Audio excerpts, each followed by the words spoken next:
Hi there guys and welcome back to FM 303 here with the Everton Beta Say, the second episode. We're going to look at our development centre now. It's one of the new features that's come into Football Manager 2020. I like to use the beta to have a look at all the new stuff as well. So we just walked into it here now and we've got the option to take the induction where we're going to get a little report from our coaches. We're going to do that now.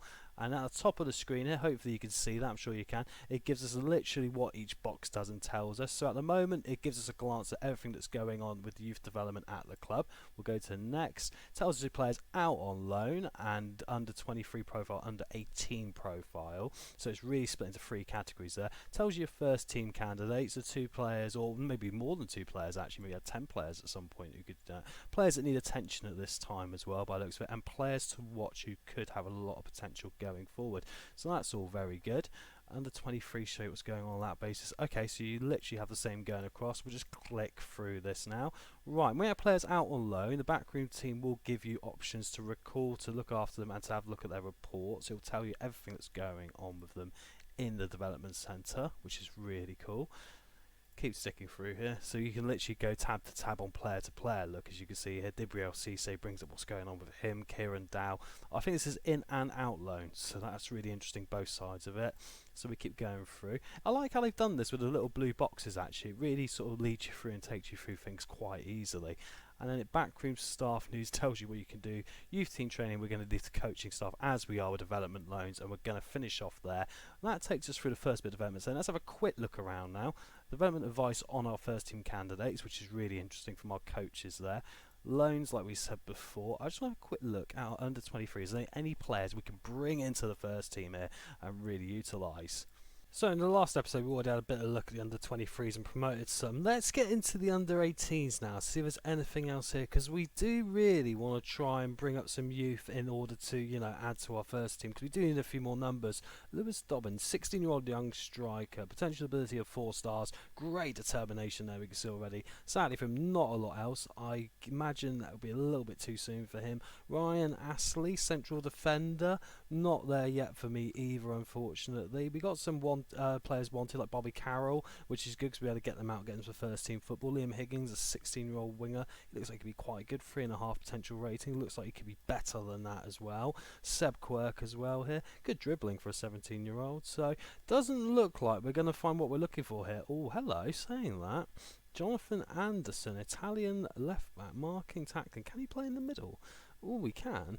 I'll be intrigued to see if we can turn this guy into a central defender, you know, with that tackling and marking. That's pretty interesting. So I wonder if I can do that now, looking at how we do things on this. Is there any way I can just sort of train him up into a different way? I guess I'll have to go into his agreed playing time or something like that. Youngster. Just having a little look around here. I mean, I'm like you guys, I'm just really getting into this. Let's go into his profile. Perhaps that'll be easier. Reports, coach report. Is there any way I can just do things? Comparison development, here we go, obviously training.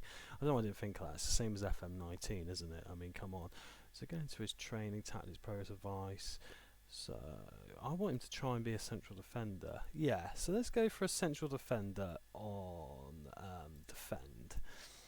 I'm just going to take control of this player's individual training. Right, so technically I'm playing around with part of the new features there, because I've gone into the development centre, I've looked at that lad and gone, right, I want to try and develop him into a central defender with that attribute. So there we go. Now that's me just playing around with new features, isn't it, really? But it's quite exciting. See, that makes a difference. Maybe I can develop my first real player into another position. Happens at some clubs. Players like Jeffrey Slupp at Leicester started as like a striker and being a left back, just kept working his way back down the pitch, and then we sold him for a lot of money, which was really good. Right, so now we know what we've got. Let's have a look at what we can get. Let's go to the scouts now and see what they reckon. They're recommending me Mustafi, and they, even though we've got a transfer budget of 10 million, he's estimated cost of 17 to 24.5. I noticed that on the Sunderland documentary. A lot of times scouts don't know the transfer budget, so they just have to kind of, you know, pluck things out of the sky a bit here. Saka of Arsenal, he's had a great season in real life. I don't think we want to go there too much. Already signed Iwobi from them. That'll be our Arsenal contingent with Walcott as well. I'd love to get Ruben Neves, but I very much doubt we'll be able to. Same with Ricardo Pereira. Some of the things are being advised are really good ideas, but I just can't see us being able to get any of them right now. So I imagine imagine with that being said, we're going to have to get into it here. Right, so let's go into the player search now. We've got a European senior package. Bear in mind the transfer budget and the payroll budget. I'm not going to change that at this time. I'm going to keep that. Let's go into transfer lists and see what crops up. Right, surprisingly, Marcus Rojo is the first name on the list, so that isn't a disaster. As you can see, they're doing it by annum now, so by year. So your payroll budget is actually done by that. I might change if I can change it back to weekly, because obviously, like any Football Manager player, one or two changes might be a step too far, and you still need a little bit of familiarity. But anyway, now let's have a quick look through, see if anyone jumps out at us here. We are working on such a tight budget. Can we pick up anyone who can really come in for us and play a position, you know, plug a gap almost?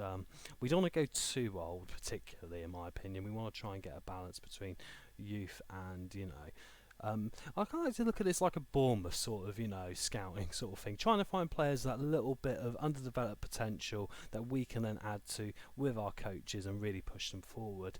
We keep going down here, we're getting down towards our sort of transfer budget now, 3.5 million. We do need central midfielders.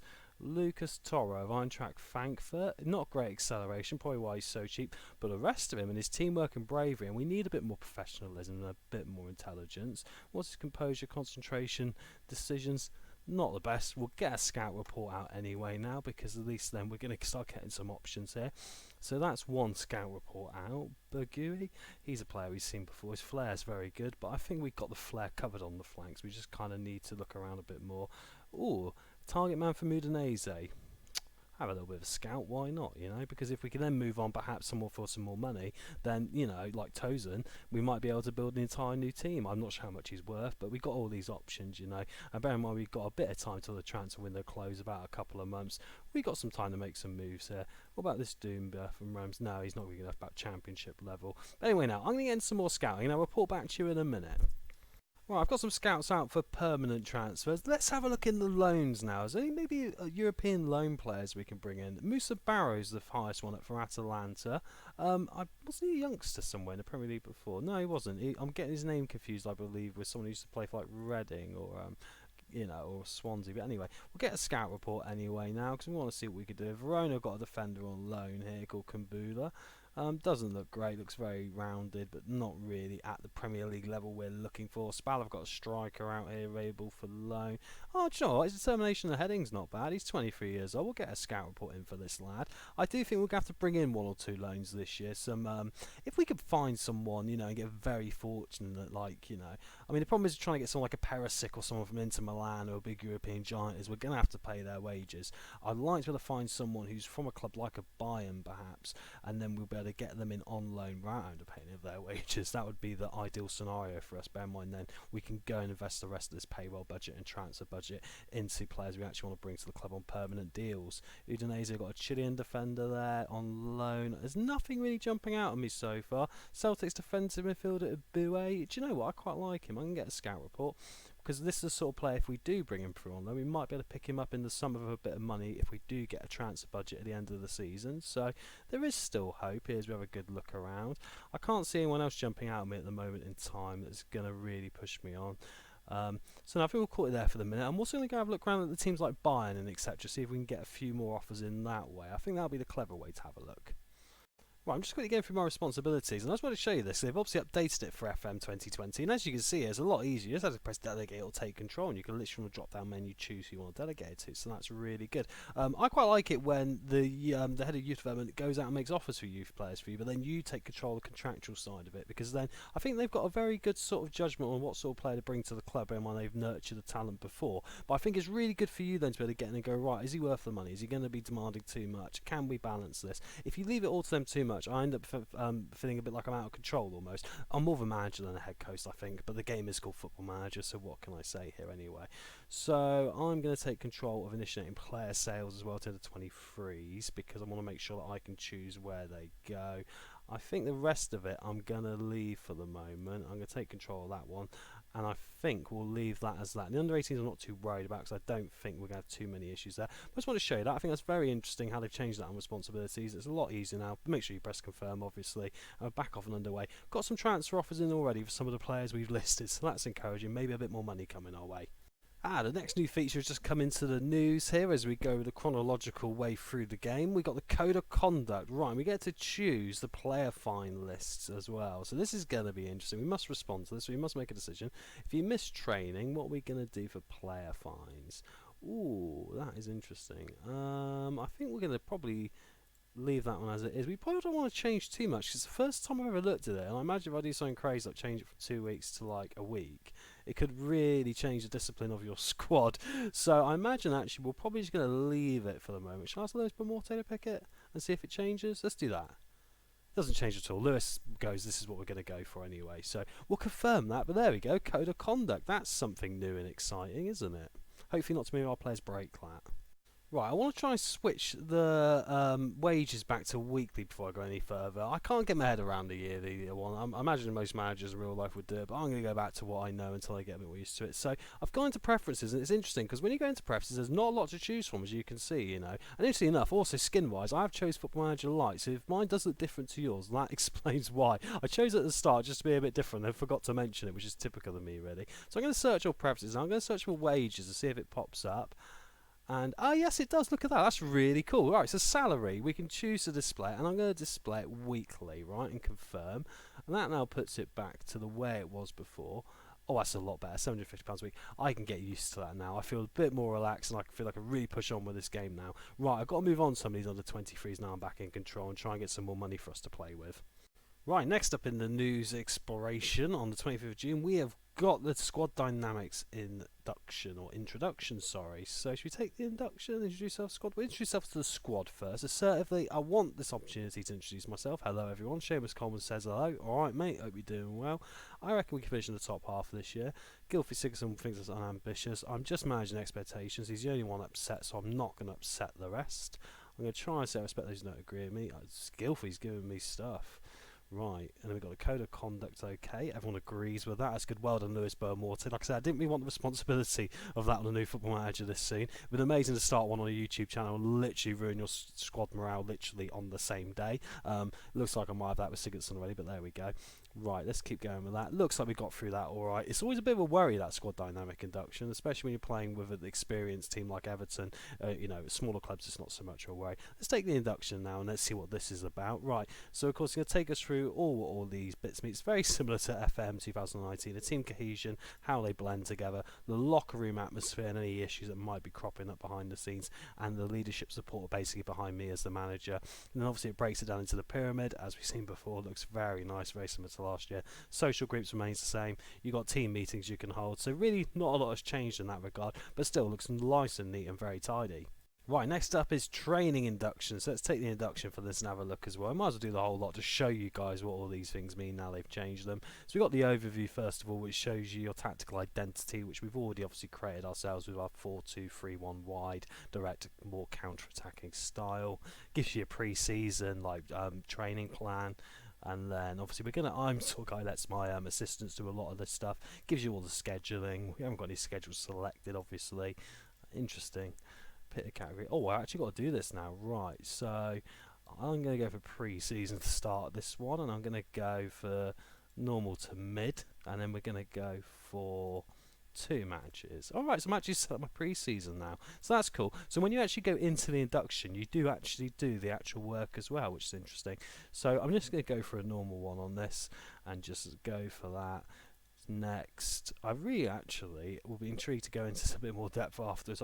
We could do the mentoring groups. I did do this in FM19, as you remember, with my Blackpool save, and it did help quite a bit. But also, it did also create a situation where Delfonso and Bolo ended up leaving post the actual series ending because they formed their own little unit away from me and started acting against me. So it is all a bit, you know, dangerous, that one sometimes. Individual training, right? This is something I'm going to have to look at in a bit more depth going forward, because this is something I want to do with this save, especially with the development centre and the under 18s and the under 23s.